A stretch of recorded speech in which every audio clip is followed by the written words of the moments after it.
Can crazy artistic and evocative scents actually be worn, or are they supposed to be designated as experiences only?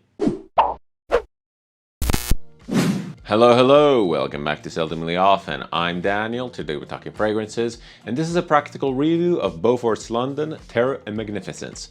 These reviews are for fragrances I have a lot of experience with, multiple wears in many situations, and I'm meant to give you a general idea of what it feels to wear the fragrance. As per usual, I do a lot of research before buying fragrances, but I don't really like to go into details about notes and accords, as I don't think that they help the end user. I'd rather talk about the wear experience as a whole. We are back at it with another one from one of my favorite houses that I've discovered lately. Beaufort London is a house from England. It's a really edgy, really niche, really crazy artistic house that really leverages their concept and idea. Their very well defined artistic vision is followed by insanely good intent and execution, making these fragrances incredibly unique wares, super fun, and just plain bold. I already talked about the House of Beaufort London in my other video for Rake and Ruin. That was an absolutely insane fragrance that, to be completely honest, I didn't really enjoy wearing. This one here, Terror and Magnificence, is much more wearable. I actually like this a lot. I already featured this fragrance in a couple, if not 3 of my fragrance option videos, saying that this is a beautiful, dark, gothic, horror type of fragrance. Very beautiful, very evocative, sad and melancholic to some degree, but also aggressive and edgy on others. Beaufort London is a house from the UK, founded by the drummer of the band The Prodigy, a band that I'm a huge fan of and have been a fan of since basically the early 2000s. Amazing stuff. The house is heavily inspired by the historical time period of the pre-Victorian era and of the early Victorian era, and specifically inspired by all those naval battles and all those naval explorations going on at that time. Beaufort London heavily leans into that historical period and employs notes of smoke, birch tar, dark incense, just dark woods. Everything is very dense, leading to these insanely dark, insanely heavy fragrances. Terror and Magnificence is probably one of the easiest fragrances to wear. It's probably one of the most wearable fragrances overall. It's not inspired by naval battling per se, but it's actually inspired from, and maybe even a node to, the Georgian architect Nicholas Hawksmoor. His buildings and his design feature a mixture of ancient style architecture with heavy Gothic features. Even the building that you see on the bottle itself is one of his. It's actually the Spitalfields Christ Church that burned down in 1836. You can find the imagery of this burnt down church on Beaufort's London website. It's a really interesting concept and idea, and this fragrance, scent-wise, is inspired by ancient Egyptian architecture, dark churchy vibes, and Gothic rainy London. As Beaufort London is a very artistic and inspired house, a lot of their scents are not all that wearable. In my review for Rake and Ruin, I said that I had a lot of difficulty wearing that, and that was mainly due to the heavy smoke note that really permeated the whole fragrance wear experience, top to bottom, and never really let out. I have other fragrances from Beaufort London which are absolutely gorgeous. They're also super heavy, super unique, not really wearable, but they have a little bit more of a transition going on that makes them more palatable, at least to me. The striking one that comes to mind is V and Hermes. That one there opens up insanely strong. I featured that in my review for Nasomatto Duro as an option because it's an insanely strong fragrance, insanely bold at that.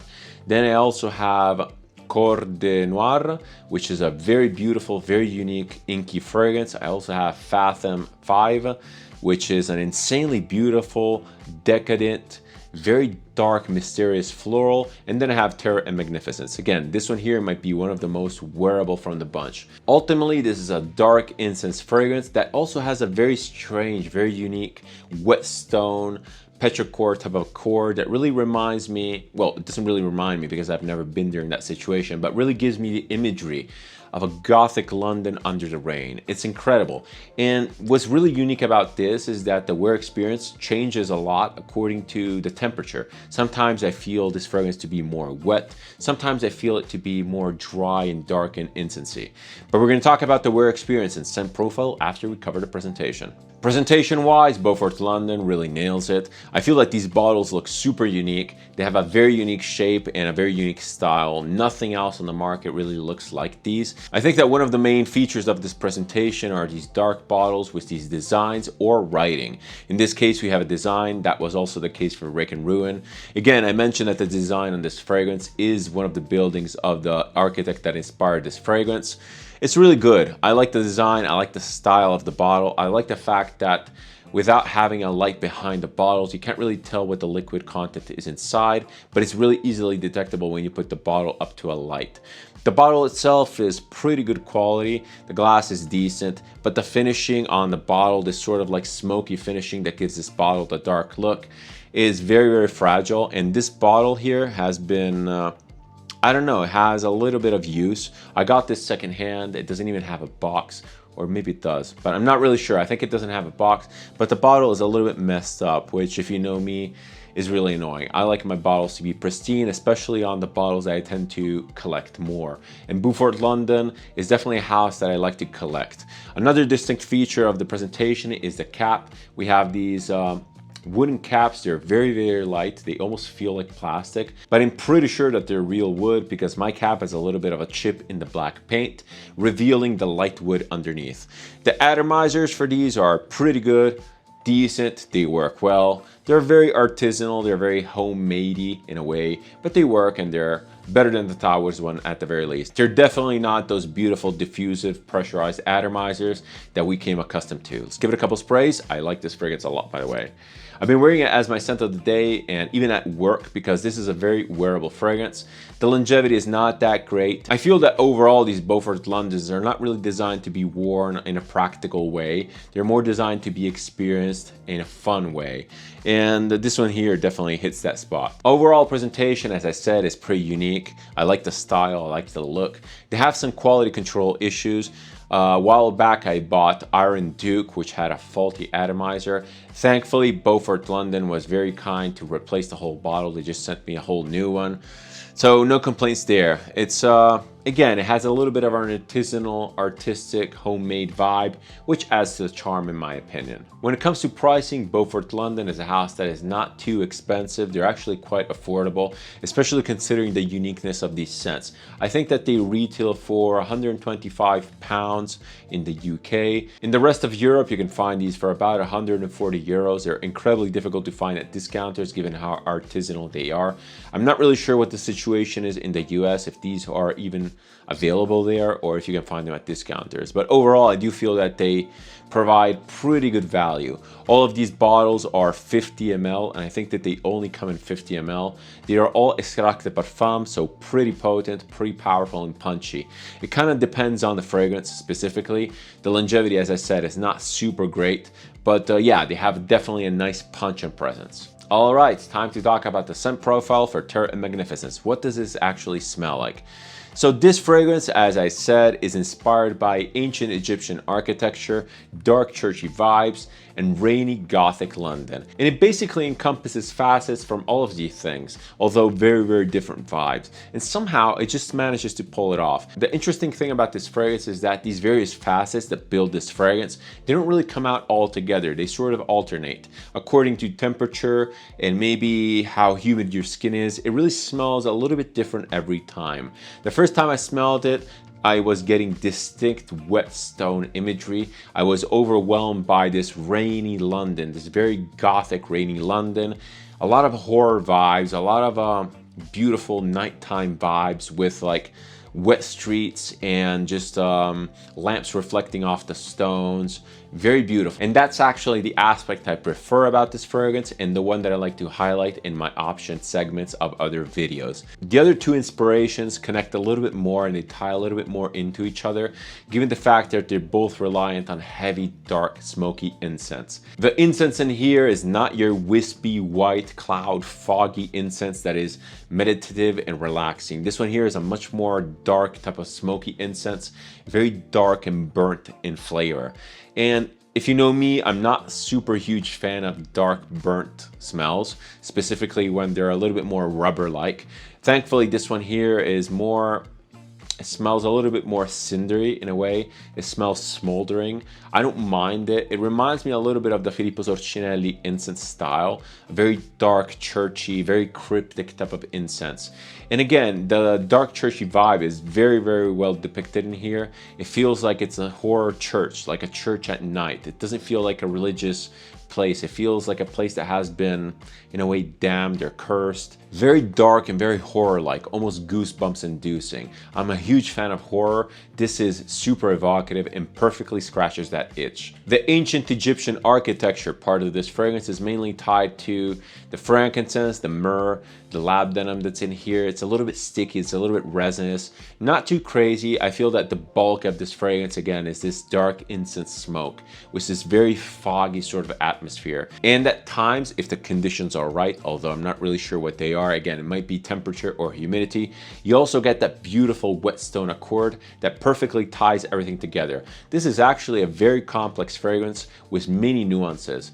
It's surprisingly wearable despite all this. And when you first spray this on, no matter what note decides to show its head, according to who knows what criteria, you get a very punchy, very strong type of opening. In this case, these last two sprays come across as very dry, very dark and smoky burnt incense. This morning when I sprayed it on before going to work, maybe because it was cold, maybe because I left the house and it was very foggy, very humid, and it was almost like snowing, I got that beautiful whetstone type of accord that really accompanied throughout the morning. The wear experience as a whole is not really characterized by a massive evolution. If the scent opens up whetstone, yes, it does dry down to a very dark, resinous, dry type of incense. If it opens up dark incense, it basically stays in that realm. So it's a fairly predictable wear. The scent profile itself sits pretty much in the mid-tone of the tonal range. There's no real bright high and there's no real rumbling bass. Everything is pretty much mid. The scent itself is not flat whatsoever. Again, it's fairly complex. It's not three-dimensional as those beautiful amouages that I like to talk about, but it's not flat either. It feels like a cloud of scent around your skin. It doesn't really ever merge with your skin chemistry. It just sits on top of it, kind of like a lingering fog. And this is actually one of the aspects that makes the wear experience quite long-lasting. The scent never really blends in with your skin. It never gets absorbed. It just sits there. And maybe it works like this on my skin. It might work differently on yours. My skin chemistry really tends to kill all acidity and enhance darkness of fragrances. Maybe if you wear this on your skin, it might come across as a little bit more bright, foggy. I'm not really sure. You have to test it on yourself. Again, it doesn't really transition much. It's a fairly stable, predictable scent profile. And although linear and somewhat predictable, it's very evocative and extremely narrative. It keeps feeding you these images of this very quiet, gothic London, this very dark crypt. Everything is super horror-like. I can't shake this feeling. This feels like the most gothic fragrance ever. You have really this perception of like lingering fog. It feels wet in a way. Even if it goes dark incense, it still has a very wet type of feeling. It's a wet atmosphere. Everything is damp and humid. And even when you go churchy, you have the inner walls of the crypt, which are damp with humidity and condensation. Super beautiful, super evocative, really, really fun wear, especially in the winter. As I mentioned, this is probably one of the more wearable Beaufort Londons that I've tried. It all comes down to how this scent wears on your skin. It never really shouts, it never really radiates in people's faces. It's also not sweet at all. It's incredibly bitter. It has this lingering fog type of effect. The bitterness is very resembling of something like a wet vetiver type, or maybe it's the papyrus note that's in here that kind of reminds me of Amouage Purpose. In a way, they are very similar scents. Purpose is a lot drier. It's a lot more dusty. This has no dust. This has humidity and condensation in it. Yeah, I think it's super fun. It's actually easy to wear. It kind of reminds me of a more artistic version of Lalique Encre Noire. If you like that, you'll probably like this because it's a little bit more complex, a little bit more vibrant in imagery. When it comes to practicalities, Beaufort London is definitely not one of those houses that you tend to reference. But in any case, let's talk about the practicalities for Terre and Magnificence. Starting off with the performance. Longevity is not that great. We get 6-7 hours-ish. The fragrance overall wears in a pretty subtle, elegant way. The projection is good, but not super great. It's pretty decent for the first hour, and then it sort of peters off in a very smooth manner. The wear experience for Terra and Magnificence is all about this lingering, foggy type of experience. The scent sits close to your skin. It's never invasive, never choking, neither to you or to others. You get whiffs of it throughout the day. It always accompanies you, but it's never vulgar. It's never pushy, it's never shouty. It's a very subtle, very cemetery quiet type of scent. When it comes to versatility in use cases, I have to unfortunately say that this Beaufort London is not that great. It's a very artistic, evocative scent that you definitely have to be in the mood for. It's sad, melancholic, but at the same time it's horror and dark.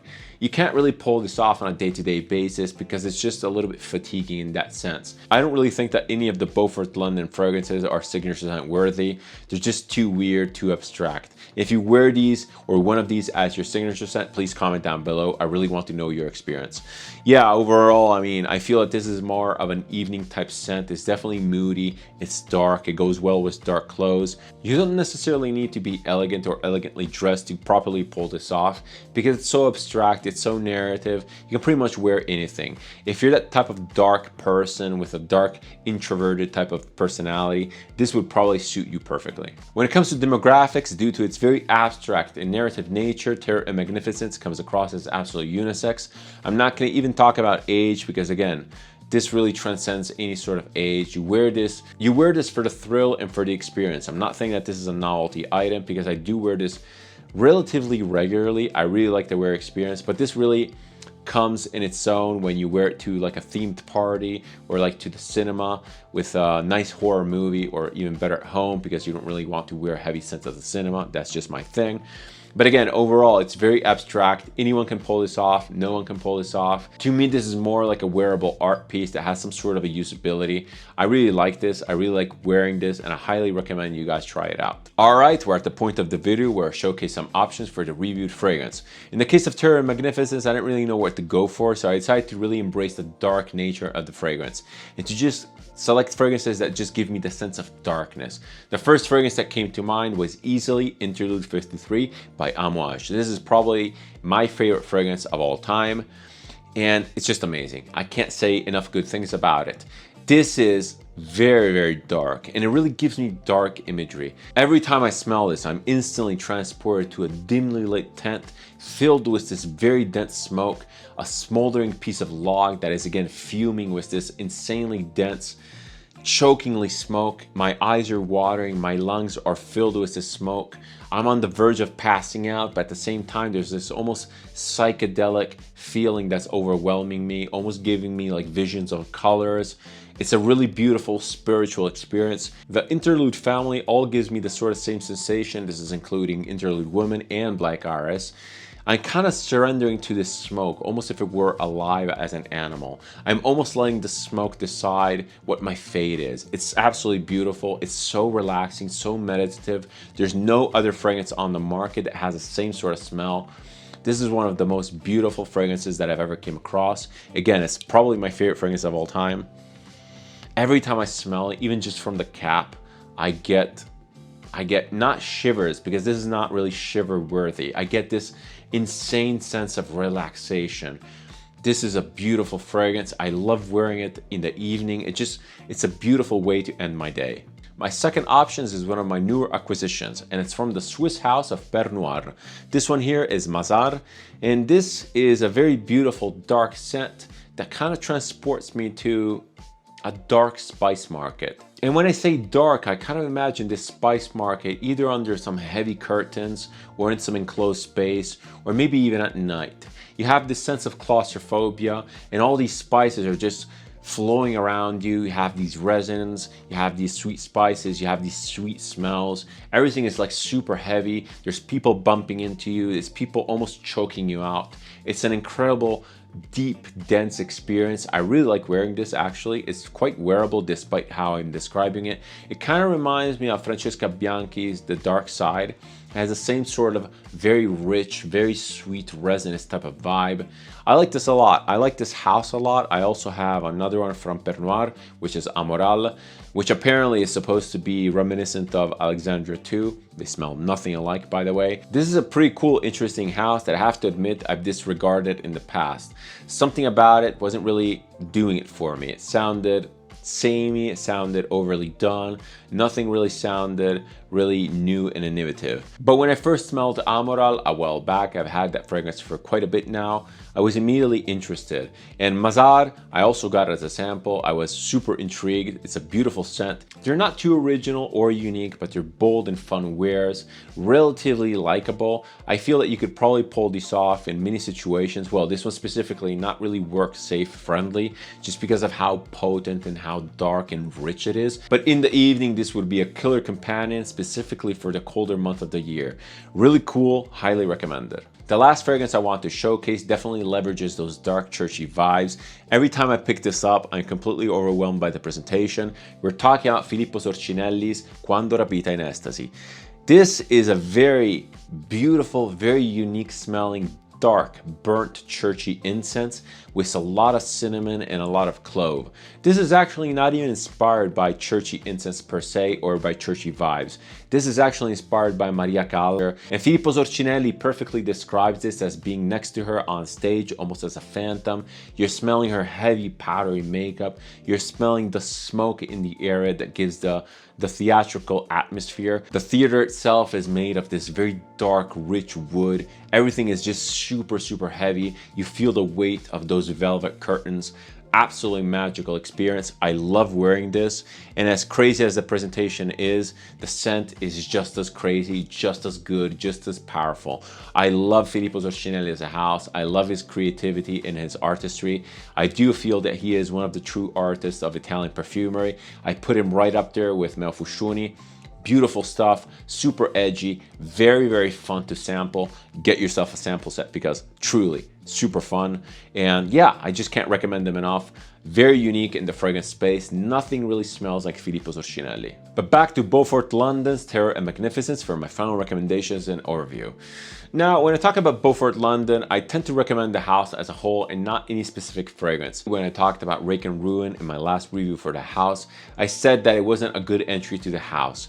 Terror and Magnificence might just be that entry. It's not super unique. I don't feel that it really represents the house as a whole, but overall, it's one of the more wearable options. It's very beautiful, very, very evocative, and will definitely give you a taste of what the narrative capabilities of Beaufort London are. Super underrated house. I really like them. I really like brands that have a strong identity, a strong creative drive, and they know what they want and they know what they are without necessarily tailoring to the mass appealing audience. These are artistic scents, they're statement pieces, they're everything in between. I really like them, and I really like to support houses like these. This is probably one of the houses that I'll end up collecting a little bit more bottles of. The new fragrances that came out, they have transparent bottles. They seem super intriguing. I think that they're all based on ambergris. Definitely want to check those out. Maybe I'll check those out at Essence. If you're into the language of perfumery, if you're into niche, and if you're into artistic fragrances, do yourself a favor. You have to definitely get yourself a sample set of Beaufort London. They're at the very least a super fun sample. You can really spend a nice evening just smelling these and getting transported to this pre-Victorian time. Really beautiful, highly recommended, super artistic, thumbs up for me. If you like this type of content, if you like my approach to video, feel free to subscribe. It's always massively appreciated and helps the channel. If you want to interact with me, leave a comment, suggestion, opinion, or anything else down below. I always reply and I always keep the conversation open. Thank you so much for watching. Thank you so much for your time. Never take it for granted. Many more videos to come as per usual. See you in the next one and cheers.